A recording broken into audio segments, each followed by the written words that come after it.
Hello everyone. So अपन start करते हैं चैप्टर 14। अब चैप्टर 14 में आता है अपना charting essentials, candle stick overview. तो बेसिकली इसमें अपन कैंडल स्टिक के बारे में पढ़ेंगे। तो अपन ने पहले भी कैंडल स्टिक के बारे में I guess chapter 8 and chapter 9 में ऑलरेडी कवर कर लिया है। तो इसको अपन क्विकली जल्दी ओवर करेंगे बिकॉज सेम चीज़ें आपको चैप्टर 8 और चैप्टर 9 में भी अपन ने पढ़ी थी और वहाँ पे एडवांस वर्जन में ही पढ़ी थी। तो ये चैप्टर अब मुझे नहीं पता कि इन्होंने ऐसा क्यों किया था। सीएमटी लेवल 1 जो 2024 का करिकुलम है उसमें कि कैंडल स्टिक को काफ़ी बाद में दिया था। आई गेस 2026 में अब चेंज हो गया हो ये, तो सीक्वेंस काफ़ी सही हो जाएगा।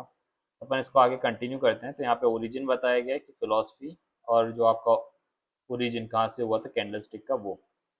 तो हम यहाँ पे इस चीज़ें पढ़ सकते हैं। मैं मेन मेन चीज़ आपको बता देता हूँ कि 90 आपके सॉरी 1700 में एक आपके जापानीज राइस ट्रेडर थे मुनेहिसा हुमा करके। उन्होंने मार्केट साइकोलॉजी को पढ़ा था और यही जो आपके मुनेहिसा हुमा है इन्होंने ही ये effectively treating rice as the world's first future market. तो उन्होंने काफ़ी बड़ा फॉर्च्यून बनाया था, है ना, राइस को वर्ल्ड का फर्स्ट फ्यूचर मतलब राइस को फ्यूचर में ट्रेड करके, है ना। तो वो चीज़ यहाँ पे बताई गई है। These techniques eventually evolved into the candlestick methodology used by analysts today। ठीक है, तो इन्होंने ही कैंडलस्टिक का फॉर्मेशन वगैरह जो था, फर्स्ट जो फाउंडर थे वो यही थे 1700 में। अब आप ये देखो कि कैंडलस्टिक का कितना बड़ा सिग्निफिकेंस है कि 1700 से कोई चीज़ आज तक यूज में आ रही है ना। तो काफ़ी अच्छा इन्होंने इन्वेंशन किया था उस चीज़ पे। कैंडलस्टिक का कंस्ट्रक्शन होता है आपके ओपन लो हाई लो क्लोज से, है ना। तो इसमें अपन ने देखा हुआ है कि रियल बॉडी क्या होता है, वाइट बॉडी ओपन बॉडी क्या होता है, ब्लैक फील्ड रियल बॉडी क्या होता है, शेडो क्या होता है, शेवन कैंडल्स क्या होता है। तो एक बार जस्ट अपन क्विकली मैं बनाऊं इससे बढ़िया एक काम करते हैं, चार्ट पे ही देख लेते हैं। देखिए चार्ट पे आपको दिख रहा है डिस्क्लेमर ऑल्सो कि ये कोई बाय सेल रिकमेंडेशन नहीं है ना। नॉर्मली एजुकेशनल पर्पस के लिए चार्ट यूज में हो रहा है। तो यहाँ पे आप देखेंगे कि ये जैसे ग्रीन बिग कैंडल बनी है। अब ये बिग ग्रीन कैंडल भी हो सकती है और समटाइम्स कुछ कुछ जो ट्रेडर्स रहते हैं वो कलर बायसनेस हटाने के लिए इसको वाइट से भी रिप्रेजेंट करते हैं ना। तो यहाँ इस पर्टिकुलर कैंडल पे एक कैंडल आपकी ओपन हुई है यहाँ पे, ठीक है। ओपन होके थोड़ी सी नीचे आई है, ये आपको लो दिख रहा होगा। ये आपको हल्का सा जो विक है, ये विक शेडो जहाँ पे मैंने आपको पहले ही बताया था अपने 8 और 9 चैप्टर में, जहाँ पे प्राइस ओवरलैप करता है ना। तो पहले शेडो नीचे आई है आपकी, सॉरी प्राइस नीचे आया तो यहाँ से ऊपर चला गया, है ना। तो वो विक बन गई आपकी। तो उसके बाद प्राइस ने पूरा ऊपर की तरफ ट्रेवल किया है ना, पूरा ऊपर की तरफ ट्रेवल किया है। इसने एक हाई बनाया है। हाई बनाने के बाद वो वापस से मतलब यहाँ पे हाई, मैं आपको इसका बताता हूँ कि यहाँ से ये गया नीचे, फिर ये ऊपर गया था पूरा, फिर यहाँ से ये हल्का सा नीचे आया। और यहाँ पे sorry for my drawing but ऐसा आप समझिए, यहाँ पे नीचे आया तो यहाँ पे इसने क्लोजिंग दे दी आपकी। तो इसने लो बनाया, हाई बनाया, ओपन दिया एंड क्लोज हो गया, है ना।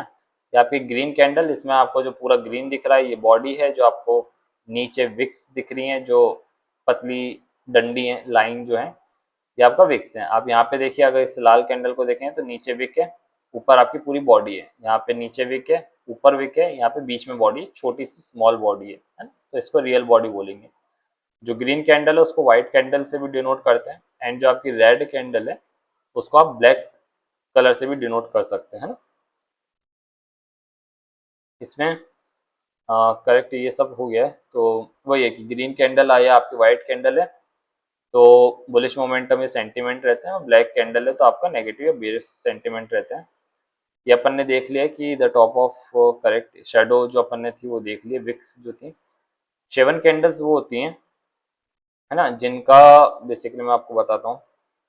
जैसे ये वाली जो कैंडल है, सॉरी ये वाली जो कैंडल है लाल वाली, अब देखो तो जिस कैंडल के ऊपर, है ना, ऊपर की तरफ कोई विक नहीं है, उसका मतलब क्या है कि उसका जो ओपन है, हाँ करेक्ट, यहाँ पे तो उसका ओपन ही है।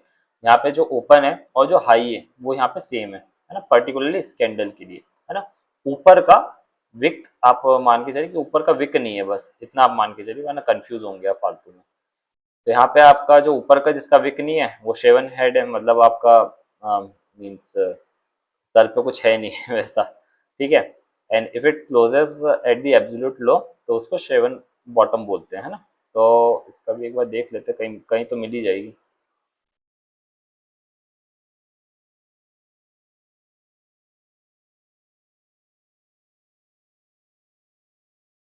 हम्म,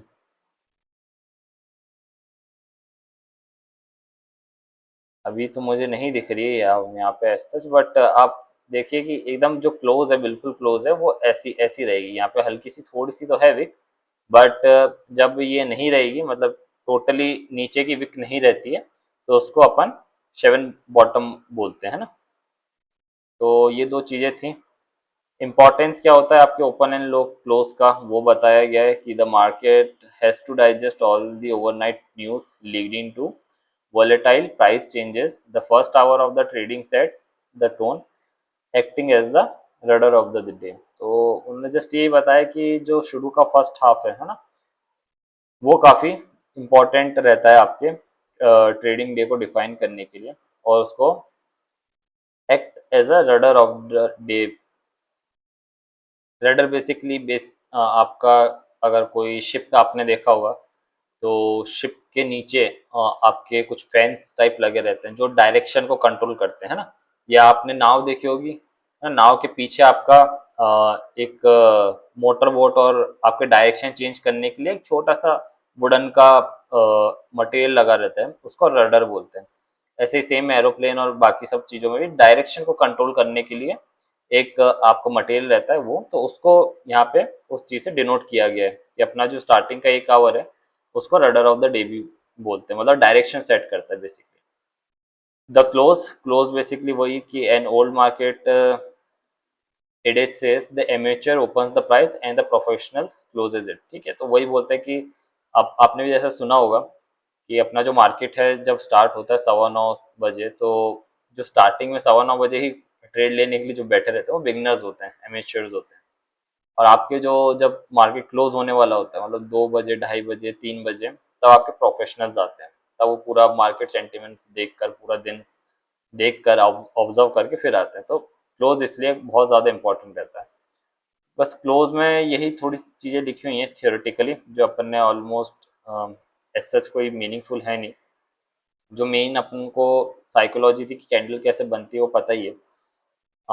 फिर भी एक बार मैं लास्ट में जस्ट एक बार छोटा सा बता दूंगा वापस से। Strength and limitations of candlestick क्या होते हैं, तो greatest advantage of candles over standard bar charts is that they offer earlier, more reliable and highly effective trend reversal signals. तो अपन ने चैप्टर 8 एंड 9 में कवर करे थे 1 बार रिवर्सल पैटर्न, 2 बार reversal pattern, 3 बार reversal pattern भी अपन ने देखे थे। तो वैसे आइडेंटिफिकेशन में काफ़ी यूजफुल रहते हैं, है ना। तो लॉन्ग बॉडी जो रहती है वो ट्रांसलेट करती है काफ़ी स्ट्रॉन्ग ओपिनियन को, है ना। Instantly showing who is winning the battle, the bulls and the bears, काफ़ी सेल्फ एक्सप्लेनेटरी है ना। तो लिमिटेशन क्या है कि ये भी no tool is a holy grail, तो ये भी आपका कोई जादू की छड़ी नहीं है, कोई आपका होली ग्रेल नहीं है यहाँ पे कि आपने सिर्फ कैंडल स्टिक यूज करके आप प्रॉफिट ही प्रॉफिट कमाने लग जाए, ऐसा नहीं है। बहुत सारे ट्रेडर आज के टाइम पे भी बार चार्ट्स यूज करते हैं, बहुत सारा आजकल पॉइंटर फिगर्स यूज करते हैं। तो सबका जो अपना पर्सपेक्टिव है, जिसको जो चीज़ अच्छी लगती है वो उस हिसाब से अपना चार्ट है वैसे यूज कर सकता है ना। यहाँ पे कुछ मेन चीज़ें हैं कि the waiting for the close है ना। जो लिमिटेशन में बेसिकली चीज़ है कि उसे क्लोज का वेट करना पड़ता है, because the shape of the candle depends on the close, a signal is not confirmed until the session officially ends, है ना। तो इसमें बेसिकली क्या बोलने की कोशिश करी है, जैसे आपको अपन ने ये एक चीज पढ़ी थी शायद, ये भी 8-9 चैप्टर में, कि हैमर वो वंस मारू वोजू, है ना। ये जो मेरा लिंक्डइन का बेसिकली पोस्ट था, तो क्या होता है ना कि अपन को वेट करना रहता है। जैसे प्राइस ओपन हुआ, प्राइस नीचे गया, है ना, प्राइस नीचे जाके उसने पूरा नीचे कर दिया, तो जब अपन को अब बीच में ड्यूरिंग, मतलब ये जो कैंडल अभी फॉर्म नहीं हुई है, 5 मिनट का आपका टाइम फ्रेम है, तो ये आपको 10:02 पे या 10:03 पे ऐसा कुछ दिख रहा है, 10 बजे से कैंडल बनना चालू हुई और 10:05 पे ये ओवर होगी। बट आपको in the middle of the candle formation मतलब 10:02 पे या 10:03 पे आपको ऐसा लगेगा कि ये तो मारूबोजू बन रही है, रेड मारूबोजू, बियर मारूबोजू, है ना। बट ये धीरे धीरे धीरे धीरे यहाँ पे प्राइस ऊपर की तरफ आने लगा, बुल्स आए, बुल्स ने उसको जो प्राइस को था वापस ऊपर कर दिया, एंड फाइनली वो जाके एक हैमर बनी।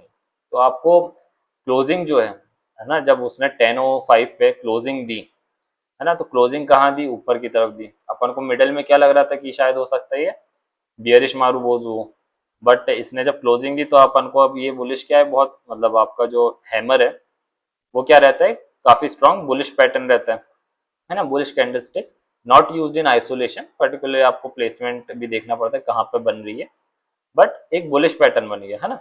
तो एक वो चीज इसमें यहाँ पे बताई है, सॉरी, कि यहाँ पे क्लोज का वेट करना रहता है। सेकेंड कि no price target, while candles provide great entry और रिवर्सल, है ना, they do not offer price targets. You must use Western techniques like trend line या prior highs to establish a target and ensure the risk reward ratio is favorable before entering a trade. तो अब ये basically सच कोई limitation मुझे personally नहीं लगती है, because आप किसी भी चार्ट में जाएंगे आप को प्राइस टारगेट या रिस्क रिवॉर्ड रेशियो वो अपने हिसाब से ही डिफाइन करने रहते हैं कि आप क्या देख रहे हैं। आप प्राइस एक्शन को ज़्यादा प्रायोरिटी दे रहे हैं तो आप अपना रिस्क टू रिवॉर्ड वैसे सेट कर रहे हैं चार्ट के हिसाब से, या आप किसी इंडिकेटर को ज़्यादा इंपॉर्टेंस देते हैं तो आप उस हिसाब से आपका रिस्क रिवॉर्ड लगा रहे हैं। तो ये तो सभी में कॉमन प्रॉब्लम है, बट इट जस्ट दैट कि this is written in the book, so that's why taken this point, है ना। तो ये दो लिमिटेशंस थी बेसिकली, जबरदस्ती वाली थी, ज़्यादा कुछ ऐसा वो नहीं था। फिफ्थ है अपना the trend reversal and the change of polarity. तो अपन ने पोलैरिटी पहले भी देख रखा है कैसा रहता है ना। तो वो एक अपन मैं एक चार्ट पर नॉर्मली बता भी देता हूँ कि अगर आपका बेसिकली पहले कोई सा सपोर्ट है ना, बना हुआ है, फॉर एग्जांपल आपका ये सपोर्ट, सॉरी ये रेजिस्टेंस जोन बना है ना। तो अब इस रेजिस्टेंस जोन पे है ना, जहाँ पे आप नॉर्मली मैं बना रहा हूँ एस्टिमेशन लेके, तो बट ये जब रेजिस्टेंस जोन था ये जब एक बार ब्रीच हुआ, ये जब यहाँ से ब्रीच हुआ तो इसने एज अ सपोर्ट रिएक्ट किया आपके फर्दर फ्यूचर प्राइस के लिए, है ना। तो जब आपका रेजिस्टेंस टूट के सपोर्ट के जैसे एक्ट करने लगे या इसका वाइस वर्सा, अगर आपका सपोर्ट जो है वो टूट के रेजिस्टेंस जैसा वर्क करने लगे, है ना, तो आपका उसको चेंज ऑफ पोलैरिटी बोलते हैं, पोलराइजेशन का कॉन्सेप्ट बोलते हैं उसको, है ना। तो वही चीज यहाँ पे लिखी हुई है। एंड रिवर्सल, बेसिकली रिवर्सल वही कि आपका किसी एक जगह पे वो प्राइस जो है वहां पे जा रहा है ना, तोड़ के। तो इसको अपन एक बार पहले पढ़ लेते हैं। When candlestick issue a reversal signal, it does not guarantee that an uptrend will immediately crash into a downtrend. It simply means the market psychology has shifted from an active trend to a neutral state, increasing the odds of turn. तो वही चीज थी कि यहाँ पे बोला गया कि कैंडलस्टिक ने अगर कोई रिवर्सल सिग्नल जनरेट किया तो गारंटी नहीं दे रहा है कि आपका अप ट्रेंड जो है बिल्कुल ही डाउन ट्रेंड में आ जाएगा या क्रैश हो जाएगा, है ना। सेम अपोजिट कि आपका अगर डाउन ट्रेंड में तो अप ट्रेंड में एकदम से नहीं आएगा, है ना। बस ये बताता है कि मार्केट की साइकोलॉजी है वो शिफ्ट हो गई है एक एक्टिव ट्रेंड से एक न्यूट्रल स्टेट की तरफ। बस ये है ना। यहाँ पे अपन ने पढ़ लिया चेंज ऑफ पोलैरिटी। तो बस यही आपका चैप्टर 14 था, एक शॉर्ट एंड सिंपल सा। इसका समरी भी मतलब क्या दूं मैं, छोटा ही सा था बहुत। इसमें बेसिकली जो मैं पोस्ट की बात कर रहा था, जो अपन ने चैप्टर 8 एंड 9 में कवर करी है कि कैंडल्स कैसे बनती हैं, ये शायद मैं 2-3 बार ऑलरेडी प्रीवियस वीडियोस में बता चुका हूँ। तो यहाँ पे अभी मैं कंटिन्यू करके और दूसरी जगह पे टाइम स्पेंड करना चाहता हूँ और प्रोडक्टिव थोड़ा सा। तो यहाँ पे एक बार देख सकते हैं, मैं लिंक्डइन की पोस्ट का शायद मैंने पहले भी लिंक दिया हुआ है ऑलरेडी, तो एक बार आप चेक कर सकते हैं कि सिंपल सा है कि अगर आपकी कोई कैंडल ऐसी कैंडल बन रही है ना, कैसे बन रही है कि इनिशियल लाइन ऐसी है, प्राइस नीचे आया, ओपन से नीचे आया, लो बनाया, लो से वो ऊपर की तरफ गया, उसने एक हाई बनाया, और जो प्राइजेस ओवरलैप हो गए, मतलब पहले जो प्राइस था वो नीचे आया, फिर प्राइस ऊपर गया, तो जो चीज़ें ओवरलैप हो गई हैं, जो प्राइस का जो ओवरलैप है वहाँ पे वो शेडो या विग बन जाती है। अब वो अगर हाई से थोड़ा सा नीचे आया, मतलब वहाँ पे हाई पहले ऊपर उठा था फिर नीचे आया, तो वो प्राइस जो ओवरलैप हो गया, जो ओवरलैप हुआ है वो आपका शेडो या विग बन जाएगी। तो ऐसे कैंडलस्टिक बॉडी का फॉर्मेशन होता है। तो 14 चैप्टर भी अपना कंप्लीटेड है। आप एक बार समरी देख लो। ओरिजिन अपन ने देखा, मेन वही है कि 1700 में जापानीज राइस ट्रेडर जो थे मुनेहिसा हुमा करके, उन्होंने इसका आविष्कार किया था, इनोवेशन किया था। कैंडल स्टिक का कंस्ट्रक्शन अपन को पता ही है, ओपन हाई लो क्लोज से बनती है। चार इसके मेन चीज रहती है, वाइट बॉडी आपका, black body, real body. Black आपका रेड से भी रिप्रेजेंट होता है, व्हाइट आपका ग्रीन से भी रिप्रेजेंट होता है। शेडोज अपन ने देखे, समझा, शेवन कैंडल समझ ली। ओपन एंड क्लोज अपन ने देख लिया, स्ट्रेंथ देख लिया, लिमिटेशंस देख लिए, है ना। एंड चेंज ऑफ पोलैरिटी का कॉन्सेप्ट पर यही जस्ट नॉर्मल सी समरी थी, ये जैसे इंट्रोडक्शन था कैंडल स्टिक्स के ऊपर। अब ये इतना लेट क्यों आया है आई डोंट नो तो अब जिस हिसाब से चल रहा था उस हिसाब से मैंने बता दिया है। एक बार आप ये क्वेश्चन आंसर देख लीजिए।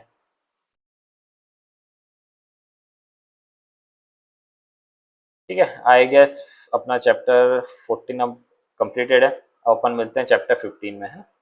Okay, thank you, bye bye.